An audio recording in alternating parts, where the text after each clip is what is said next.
The car door slammed at 3:42 p.m.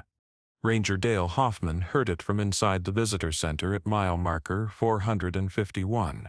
A silver Honda Civic sat alone near the stone wall. A young woman stepped out. 22 years old, denim jacket with the left sleeve torn at the shoulder seam, scuffed hiking boots laced tight. She adjusted a camera strap across her chest. She waved toward the building. Hoffman waved back through the glass. She walked toward the overlook. Hoffman returned to his logbook. The Blue Ridge Parkway stretched 469 miles through Virginia and North Carolina.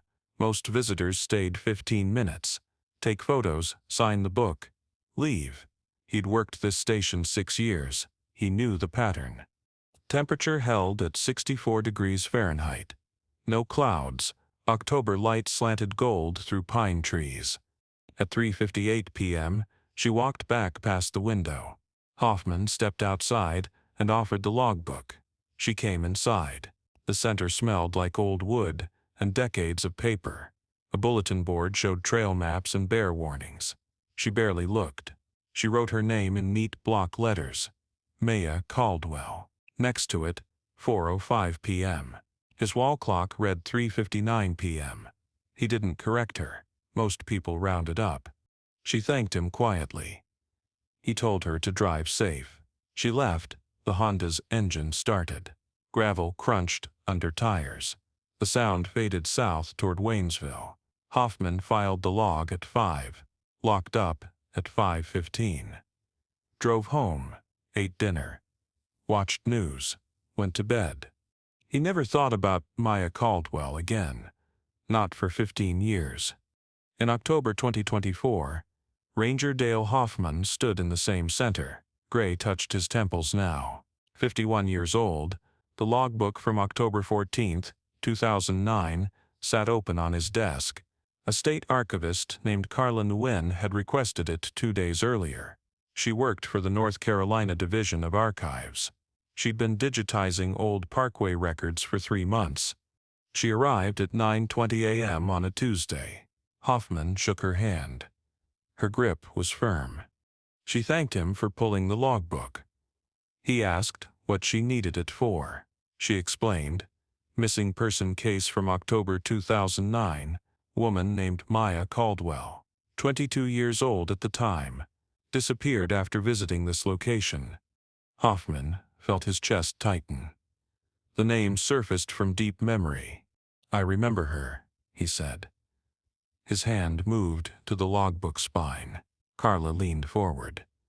The woman had signed this book the day she vanished. Carla set her laptop on the counter. She opened a scanned police report filed October 16, 2009 by Haywood County Sheriff. Maya's parents said she'd left their Asheville house around 2 p.m. that Tuesday, told them she was photographing fall colors on the Parkway. College assignment. She never returned. They filed a missing person report 48 hours later. Initial investigation found nothing. No witnesses. No evidence. Case went cold within 6 weeks. Hoffman turned the logbook toward her. His finger traced the entry. There, Maya Caldwell, 4:05 p.m. Carla photographed it with her phone. Then she turned the page. 7 lines down. Another entry reading Maya Caldwell, but the handwriting was completely different. Rounder, looser, the mem slanted right instead of upright. The time, 4:22 p.m. Hoffman stared at it. His breath caught. I don't remember that, he said quietly. His finger hovered over the page without touching it. Carla zoomed her camera on the writing. Someone had forged Maya's name 17 minutes after she'd signed it herself. Wind picked up outside. The old frame creaked. Hoffman's memory shifted. He'd filed this exact book that evening. October 14, 2009. Clear weather, 47 vehicles logged. He'd locked the door, driven home. Never looked at signatures twice. Carla didn't answer right away. She photographed the second entry from multiple angles. She zoomed on her phone screen. The loops were too wide, pen pressure too light. Deliberate but amateur. Someone mimicking cursive without practice. She pulled a plastic evidence bag from her backpack. Inside, torn denim fabric, faded blue, 4 inches by 6 inches. A university sticker clung to one edge, half peeled, adhesive brittle. The tear was perfectly straight.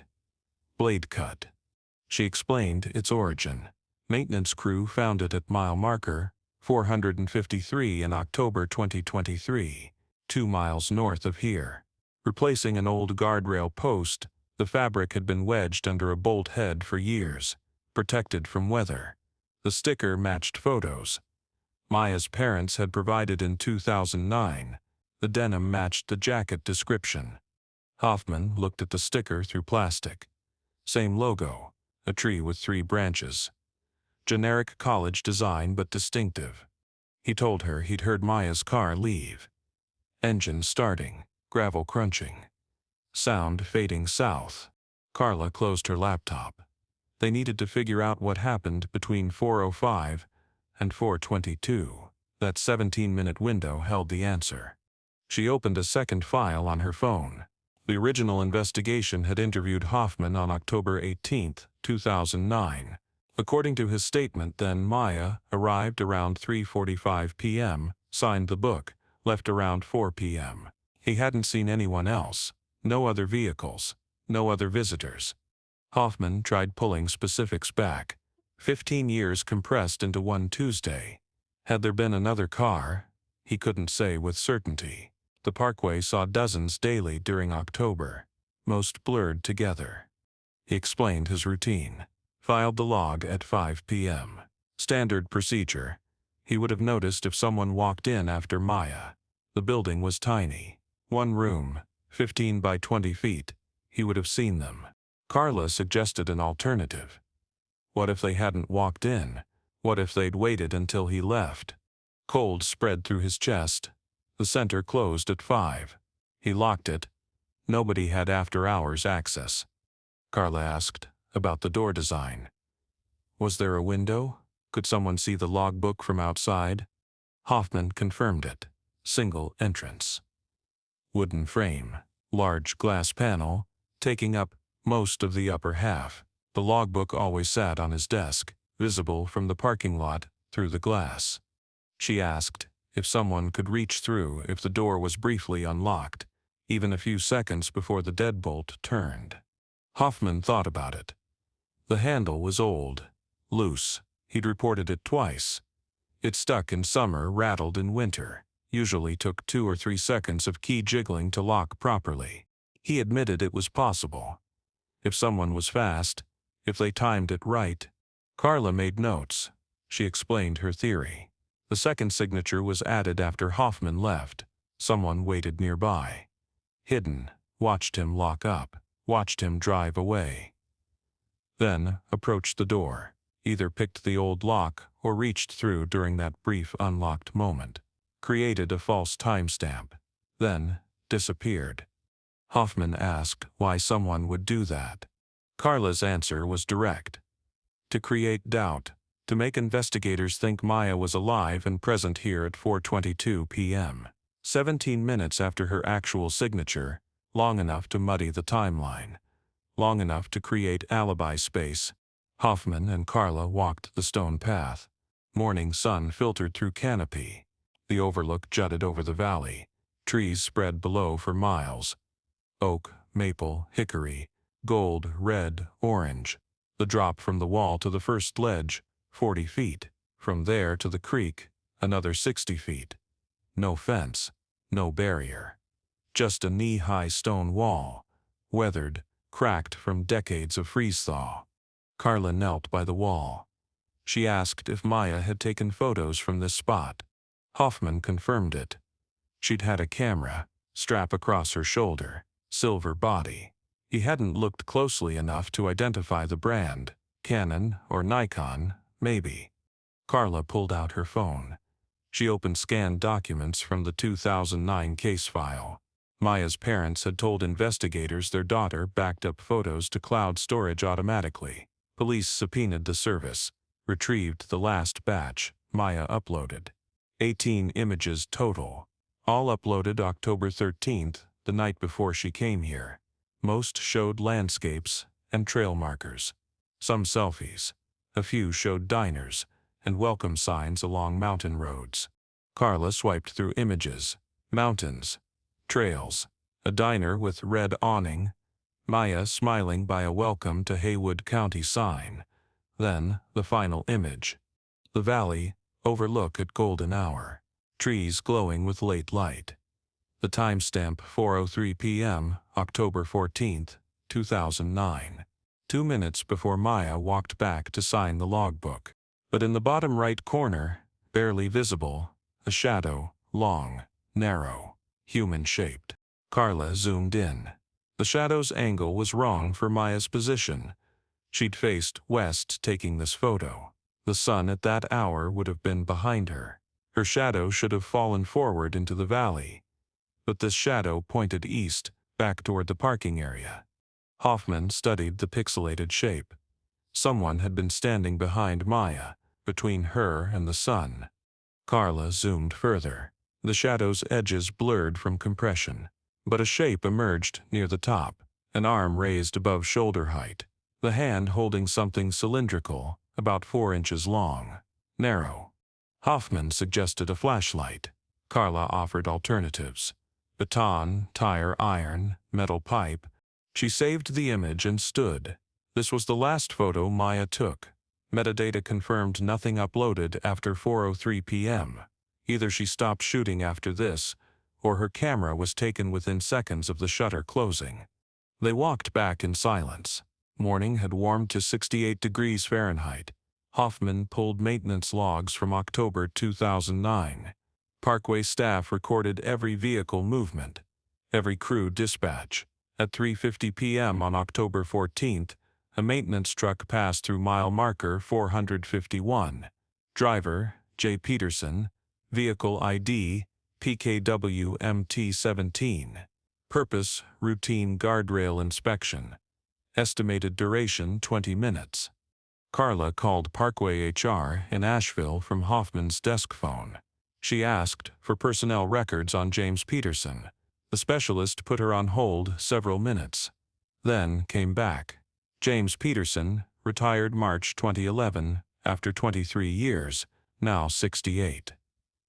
Living in West Asheville, the specialist offered contact information. Carla wrote down his number.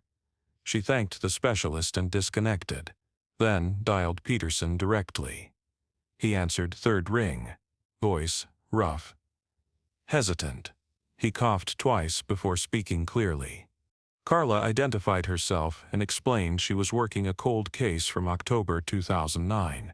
She asked if he remembered doing guardrail inspections October 14th that year. Peterson's response came slowly. He remembered most workdays from that period. October was always busiest. Leaf season brought massive tourist traffic. Maintenance crews did routine safety sweeps weekly. He'd been assigned sectors 440 through 460 that autumn. He asked for the specific date, again. Carla repeated it. October 14th, 2009. Records showed he'd passed mile marker 451 around 3:50 p.m. for guardrail inspection. Long pause. Then, confirmation. Yes, he remembered. Not because anything unusual happened, but because weather had been exceptionally clear, perfect visibility. He'd been checking rails near 451 that afternoon as part of standard route. Carla asked if he'd seen a silver Honda in the pull-off. Peterson confirmed he had. Parked near the overlook. He'd noticed it because there weren't many other vehicles that day. Midweek traffic was lighter. The car stood out because it was one of only 2 or 3 he'd seen in that sector during inspection. She pressed further. Had he seen anyone outside? Young woman? Denim jacket? Negative. Only the car itself. No one standing near it or walking the overlook when he drove past. He'd assumed the driver was in the visitor center or down a side trail. Carla asked what time he'd finished and moved on. Peterson estimated 4:10 p.m., maybe 4:15 latest. He'd logged completion as 4:15 when he returned to depot that evening. After 451, he'd proceeded north to mile marker 457 for next inspection. Carla thanked him and ended the call. She looked at Hoffman. He left at 4:10, Zirla said. She tapped her pen 3 times against her notepad. The second logbook entry was 4:22, 12 full minutes after the last Parkway employee cleared the area. Hoffman felt pieces grinding together. Someone deliberately waited until Peterson finished and drove away. Until the sector was clear of official presence, until only Hoffman remained, isolated in the small center. Carla opened her laptop. She pulled up satellite imagery of mile marker 451. The pull-off was small, room for 6 or 7 vehicles maximum in gravel parking. Dense forest surrounded 3 sides, tall pines and mature oaks creating natural screen. 4th side, open to valley overlook. Single-access road connected pull-off to main parkway. No secondary exits. No service roads. No marked trails leading away. She pointed at screen. If someone wanted privacy without witnesses, this provided ideal conditions. Isolated. No cameras, no structures except tiny visitor center, no cell towers within 2 miles. After Peterson left at 4:10, the location became completely isolated until Hoffman locked up at 5:15. The second attempt came 2 days later. It hit much harder. Carla obtained a warrant for electronic toll records from highways near the parkway. The parkway itself had no tolls, but feeder roads did. Interstate 40 ran parallel 20 miles south. Highway 19 intersected at Maggie Valley, 30 miles west. Both had electronic toll plazas using Easy Pass technology. Maya's Honda had an Easy Pass transponder. Her father had installed it 2 years earlier when Maya started college, registered to his account. Maya was authorized secondary driver. The system automatically logged every toll transaction. If Maya's car left the parkway and entered a toll road, October 14th, the transponder would create permanent record. Records came back from North Carolina. Turnpike Authority 48 hours after Carla's warrant request. She called Hoffman at 7:30 a.m. Thursday. Her voice carried tight tension. They'd found a hit. October 14th, 2009. Timestamp 4:47 p.m. Maya's Easy Pass registered at Highway 19 Toll Plaza, southbound lanes, Jackson County, just outside Silva. That location sat 43 miles south of mile marker 451 by fastest route. The transaction posted to her father's credit card. Charge, $1.50. Hoffman grabbed pen and notepad. He asked her to repeat location and time. She did. Highway 19, Jackson County, 4:47 p.m., then added crucial detail. Maya's parents saw this charge 3 days after filing missing person report, October 17th. They'd been monitoring all accounts looking for activity. When they saw the toll charge, they immediately called their card company reporting fraud. They assumed someone cloned Maya's transponder. Transponder cloning was known fraud in 2009. Card company reversed the charge without investigation. Local bank treated it as routine fraud. Closed the matter. No follow-up, no connection made to missing person case because police and bank never communicated. Hoffman did rapid calculations. Mile marker 451 to Highway 19 Toll Plaza. Distance 43.2 miles. Parkway speed limit, 45 miles per hour. But route wasn't direct. Parkway wound through mountains. Average travel time at legal speeds, approximately 51 minutes ideal conditions. But toll timestamp read 4:47 p.m. If Maya's car actually left at 4:22 p.m., the second logbook signature time, it should have arrived around 5:13 p.m., give or take minutes. 26 minutes too late. Hoffman spoke conclusion aloud. The car left before 4:22 p.m., significantly before. Carla confirmed his calculation. She'd already mapped the route from 451, fastest route to Highway 19 Plaza required leaving Parkway at milepost 443, merging onto Highway 74 West.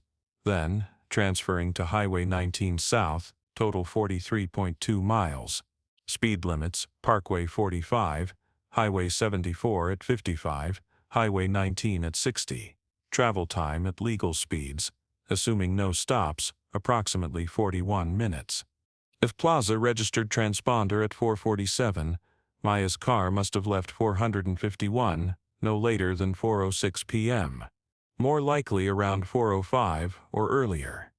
Hoffman looked at his notepad, where he'd written 4:05 p.m. large. Maya signed the logbook, exactly 4:05 p.m.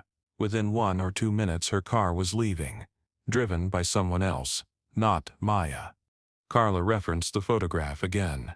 Shadow behind Maya at overlook, timestamp 4:03 p.m. Maya took that final photo 4:03. 2 minutes later she was back signing logbook. 1 minute after that her car was being driven away by unknown person. Timeline window catastrophically narrow. Someone grabbed Maya between 4:03 and 4:05. Barely 2 minutes. Attack had to be sudden, violent, efficient. Completed before Peterson drove past at 4:10. Then, one person drove Maya's car south toward Highway 19. Meanwhile, second person stayed at 451, waited for Hoffman to leave at 5:15, returned to center, accessed building or reached through door, signed Maya's name with clumsy forgery, created false 422 timestamp, established fake alibi, suggesting Maya still alive 17 minutes after she'd been taken. Hoffman asked obvious question. Who were these two people? Carla told him she'd started working on that. She'd requested complete personnel roster from Parkway for October 2009. HR provided 73 names. Rangers, maintenance, admin, seasonal contractors. List included titles, assigned sectors, work schedules for that month. She'd cross-referenced against maintenance logs. Only one person officially assigned near 451 on October 14th, James Peterson, already interviewed and cleared. But another name appeared in regional schedule. Carl Drennan, age 41, October 2009. Seasonal trail maintenance. Official assignment covered sectors 440 through 460, May through November 2009. That directly included mile marker 451. Carla pulled Drennan's employment file. Started May 2008, 16 months service by October 2009. Attendance reliable. No unexplained absences. No disciplinary issues. Supervisor's note: keeps to himself, completes work without issue. No problems with other staff. Drennan terminated June 2010, 8 months after Maya's disappearance.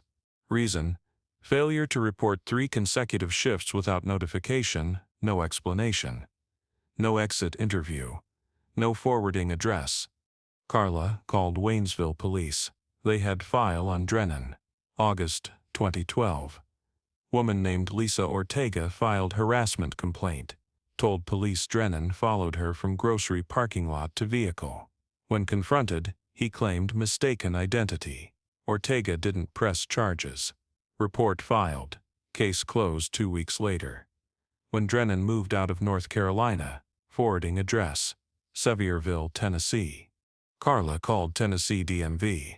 Drennan's last address: Sevier County, rural area near Gatlinburg. She called Sevier County Sheriff. Deputy answered. Carla explained purpose. Deputy searched records. Came back with information. Recent record on Drennan. Arrested March 2018. Domestic disturbance from neighbor call. His girlfriend told officers Drennan grabbed her arm during argument. No visible injuries. No hospital. Plea deal. Served 90 days county jail. Released January 2019. Last known address: Northern Georgia, Dalton area. Nothing more current. Carla thanked deputy and hung. She looked at pattern. Drennan moved whenever situations became uncomfortable or authorities noticed. Left North Carolina for Tennessee after harassment. Left Tennessee for Georgia after domestic. Changed jobs. Changed addresses. Stayed mobile. Off radar. Hoffman asked if they had enough to bring Drennan in. Carla's answer: not yet. Second signature didn't prove Drennan wrote it. Toll record didn't prove he drove Maya's car. His name on work schedule didn't prove presence at 451, October 14th. They needed something physical. Something concrete connecting Drennan directly to Maya, to that location. The third attempt came 5 days later. This one broke everything open. Carla requested archived traffic camera footage from Parkway for October 14, 2009. Most pull-offs had no surveillance, but major intersections did. Mile marker 451 was 2 miles south of intersection with State Route 215. Single pole camera there captured continuous footage of northbound and southbound Parkway traffic. Footage was low resolution, black and white, recorded on magnetic tape using early 2000s technology. Tapes stored in climate-controlled Raleigh facility by state DOT. Took 4 days to locate tape, retrieve from deep storage, digitize onto external drive using vintage equipment. Completed file arrived at Carla's office Tuesday morning. She called Hoffman. He drove to Asheville to review it with her. They sat in small conference room. Carla connected drive to laptop. Video file enormous, even compressed. Nearly 8 gigabytes. Footage ran 6 a.m. to 6 p.m. October 14, 2009. 12 hours uninterrupted. Started playback 3:30 p.m. Carla set double speed. At 3:41 p.m., silver Honda appeared. Traveling north, toward 451. Car slowed, right signal activated. Turned into pull-off. Disappeared from camera angle. At 4:06 p.m., same Honda reappeared, turning south toward camera. Driver silhouette visible through windshield. Single person, hunched slightly forward. No passenger front seat. No one back seats. At 4:14 p.m., white SUV passed north. Not relevant. At 4:19 p.m., dark blue Ford F-150 passed south. License plate partially mud obscured. Driver wore dark cap pulled low, alone in cab. Truck bed carried something long, completely covered by blue tarp, secured with bungee cords tight across top. Shape suggested lumber or ladder. But as truck passed through frame, the tarp moved. Carla hit pause, zoomed on truck bed. Tarp movement wasn't random. Not wind, not road vibration. Too rhythmic, too regular. Like breathing. "Play it again," he said. His hand gripped table edge. Carla rewound 30 seconds. At 4 hours 19 minutes and 14 seconds, tarp lifted near cab. At 4 hours 19 minutes and 22 seconds settled. At 4 hours 19 minutes and 31 seconds lifted again. 6 to 8 second cycle. They watched frame by frame 3 times. Pattern held. Something beneath that tarp was moving. Something alive. About 5 feet long based on covered area. 2 feet wide at widest point. Dimensions consistent with adult human body. Carla called North Carolina State Bureau of Investigation. Explained what they found. Sent screenshot of truck. Within 90 minutes, SBI investigator called back. They'd run partial plate through database. The 3 possible matches. 1 contractor in Waynesville. With white F-150, not blue. 1 reported stolen 2007, never recovered. 3rd registered to Carl Drennan. Home address then, Sevierville, Tennessee. Carla pulled Drennan's vehicle registration from NCDMV historical database. October 2009, he owned dark blue Ford F-150. Plate HGY 4782. Mud-obscured plate in video showed H_Y40 7_2. First and fifth characters completely obscured, but visible characters matched. Close enough for warrant. SBI Issued material witness warrant within 6 hours. But locating Drennan took 11 days. He wasn't in Tennessee. Moved again. Finally found living in trailer park outside Dalton, Georgia. Working tire shop southside town. Using real name. No aliases. No apparent hiding. Just moving every few years when circumstances shifted. Georgia troopers arrested him at workplace Monday morning. No incident. No resistance. Transported back to North Carolina for SBI questioning. Interrogation in Asheville, at SBI regional office. 4 hours in small room, gray walls, metal table. Drennan's court-appointed attorney beside him. Carla and SBI investigator Morris led questioning. Hoffman watched through one-way mirror adjacent room. Drennan, 56 now. Thin. Gray hair cropped short. Worn denim work shirt. Grease stains on sleeves. Arms crossed most of interview. Face showed no emotion. Morris stated, Drennan worked Blue Ridge Parkway. October 2009, seasonal trail maintenance. Asked if correct. Drennan shrugged. Said he worked there couple years. Morris asked if he remembered October 14th, 2009, Tuesday. Drennan said no. Morris slid printed screenshot across table. Image showed Drennan's blue F-150 from traffic camera. Tarp and truck bed. Told him this video recorded 4:19 p.m. October 14th, 2009 at State Route 215 intersection. Asked if he remembered driving through there that day. Drennan glanced at image. Didn't pick it up. Said he drove through there a lot. Didn't remember specific day. Morris asked, what was under tarp and truck bed? Drennan said gear, tools. He hauled equipment for work. Morris asked why it was moving. Drennan's jaw tightened. Said wind. Morris placed second image. Enhanced frame showing tarp's rhythmic rise and fall. Told him wind doesn't move like this. This is deliberate, regular, like breathing. Drennan stared. Didn't respond. Morris leaned forward. Explained woman named Maya Caldwell disappeared from mile marker 451, October 14th, 2009. Same day video recorded. Same time. She was 22, went to Overlook for photos. Never came home. Drennan's face stayed blank, but hands began trembling slightly. Morris continued. Her car passed Toll Plaza, 43 miles away at 4:47 p.m., but she didn't drive it. Someone else did. 19 minutes before that toll transaction, Drennan's truck drove past camera with something under tarp. Something moved. Something human-sized. Drennan looked at attorney. Attorney leaned in. They whispered 30 seconds. Drennan nodded slowly. I gave her a ride, Drennan said.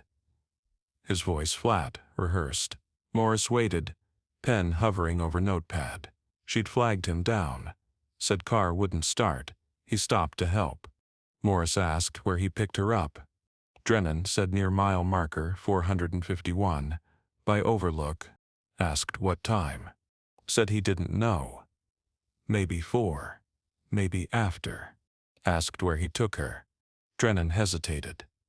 Service station in Waynesville. Didn't remember which one. Morris leaned back. Her car passed Highway 19 toll 43 miles south at 4:47. If he gave her ride to Waynesville, how'd her car get to Highway 19? Drennan said he didn't know. Carla opened folder, removed photograph. Placed on table.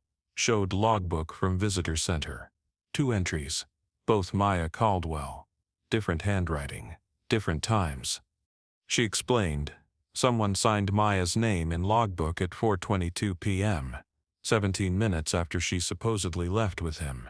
Handwriting didn't match her first signature. Asked who signed it. Drennan stared at photo. Breathing quickened. Shallow. Fast. Said he didn't know. Carla stated he was only Parkway employee assigned that sector after 4:10. Peterson left then. Ranger was inside center. No one else there. He came back after Ranger left, signed Maya's name, created false timeline, asked why. Drennan's face went pale.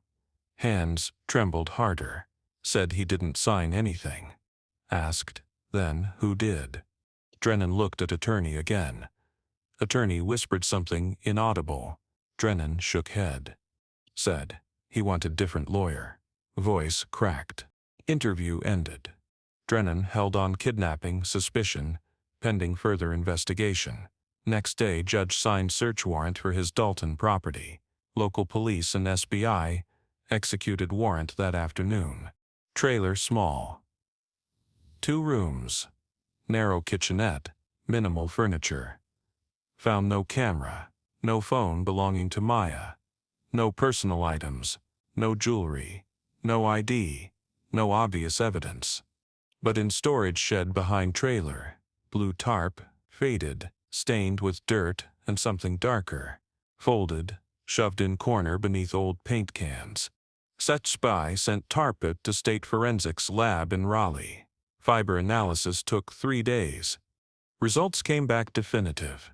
Fibers from tarp matched fibers on denim fragment recovered from mile marker 453, October 2023. Match, microscopic, unambiguous. Tarp and jacket fragment had been in contact. Carla called Hoffman from Raleigh office. They had Drennan on fibers. Tarp linked to jacket. Jacket linked to Maya. But without body, case still circumstantial. Defense attorney could argue reasonable doubt. Hoffman sat in visitor center, stared at logbook. 2 signatures. Maya's neat writing. Clumsy forgery below. Then he stood, grabbed keys. Drove north to mile marker 453. Late afternoon. Sun slanted gold through trees. He parked in small pull-off. Walked to guardrail, where crew found denim fragment year earlier. Post was old, rusted, orange paint flaked in patches. He ran hand along rail. Then looked down. Slope below guardrail, steep but not vertical. Trees grew scattered clusters. Poplar, birch, pine. 60 feet below, narrow creek. Shallow, maybe 10 feet across. Water clear. Rocks visible bottom. Hoffman pulled phone, called Haywood County Emergency Services. Told them he needed dive team. Dive team arrived next morning, 8 a.m. 3 divers, full technical gear. Hoffman met them at 453. Guided them down slope to creek section, directly below guardrail. Water temperature, 52 degrees Fahrenheit. Cold. Visibility dropped to 4 feet due silt and organic matter suspended in current. Lead diver, named Oscar Ruiz. 34. County Fire and Rescue. Been diving 12 years. Descended first. Moved slowly along rocky bed, sweeping handheld metal detector side to side. Detector waterproofed, calibrated for ferrous and non-ferrous metals. 12 feet from eastern bank. Ping. Ruiz surfaced. Water streamed off mask, said, got something. Marked location with floating buoy. Descended again. Cleared silt by hand. Worked carefully.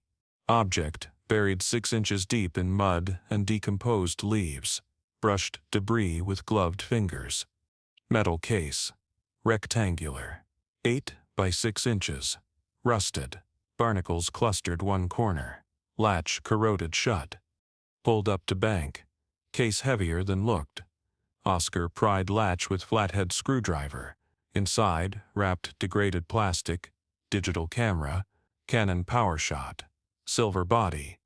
Tarnished. Serial number scratched off deliberately. Sharp tool. Memory card still inside. Sealed within housing. State Forensics Lab extracted data from card. Most files corrupted water damage. 3 images survived. First Valley overlook 4:03 p.m., October 14, 2009. Shadow behind Maya. Second, blurred. Motion. Hand. Reaching lens. Fingers thick. Male. Dark sleeve. Visible at wrist. Third, complete darkness. Black frame, but embedded in EXIF metadata. GPS coordinate. Carla opened coordinate in mapping software. Didn't match 451. Matched mile marker 458. 6 miles north. Hoffman and Carla drove immediately. Pull off at 458, smaller than 451. Room 2 cars. Overgrown with weeds. Grass through cracked asphalt. Single wooden post marked site. No center. No amenities. Just narrow gravel shoulder and valley view. Searched area on foot. Nothing obvious at first. No fabric. No disturbed ground near road. But Hoffman noticed something 20 feet from post. Shallow depression in earth, partially hidden by fallen leaves and pine needles. Vegetation around it looked different. Younger, thinner, less established. He knelt, brushed leaves aside with hand. Soil underneath darker, looser, disturbed. Called state police. Arrived with cadaver dogs 2 hours later. 2 German shepherds trained human remains detection. Dogs alerted within 3 minutes starting search. Excavation took most afternoon. Dug carefully. 4 feet down, skeletal remains. Mostly intact. Denim jacket, torn left shoulder. University sticker still in pocket. Protected by fabric layers. Dental records confirmed identity.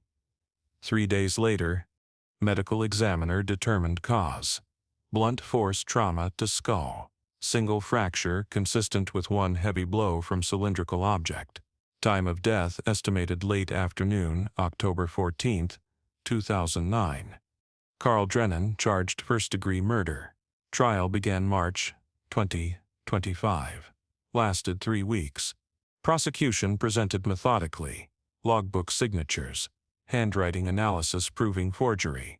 Traffic camera footage showing truck with moving tarp. Toll record showing Maya's car 43 miles away. Fiber match linking tarp to jacket. Camera with GPS coordinates pointing to burial site. Defense argued coincidence. Evidence circumstantial. Another person could have driven car. Signed logbook. Owned similar tarp. Jury deliberated 6 hours. Guilty all counts. Sentencing 2 weeks later. Life without parole. Drennan showed no emotion. Never confessed. Never explained why. Judge asked if anything to say. Drennan shook head. Hoffman attended. Maya's parents there. Father 72. Mother 68. Front row. When verdict read, mother cried into hands. Father held her hand. Didn't cry, stared at Drennan's back. After hearing, father walked to Hoffman. Extended hand. Hoffman shook it. Grip. Firm. Steady. Father said, "Thank you," quietly. Voice rough. Hoffman nodded. Didn't know what else to say. They walked out to parking lot. Sun setting behind mountains. Sky orange, then purple. Carla stood by her car waiting. Told Hoffman 15 years. Maya was alone that whole time. Hoffman looked toward horizon. Said, "Not anymore." Drove back separately. Hoffman stopped at 451 before home. Parked. Walked to overlook. Valley stretched below, trees turning again. Gold, red, orange. Another October. Thought about Maya. Logbook. Sound of her car driving away. Wondered if he could have stopped it, if he'd looked at signatures more carefully. Questioned timeline. Noticed second entry before closing book. Maya's parents held Memorial Asheville 3 weeks after sentencing. 200 attended. College friends, co-workers, strangers followed case online. Planted dogwood tree her honor at park near childhood home. Bronze plaque at base. Maya Caldwell. 1987-2009. Forever curious. Hoffman visited tree. Once, stood 20 minutes. Didn't pray. Just stood, left single white rose at base. Drove back to Parkway, back to 451, back to center where everything began. October afternoon 2009. Logbook from that day archived now. Sealed Climate Vault Raleigh. Official case record. Evidence closed investigation.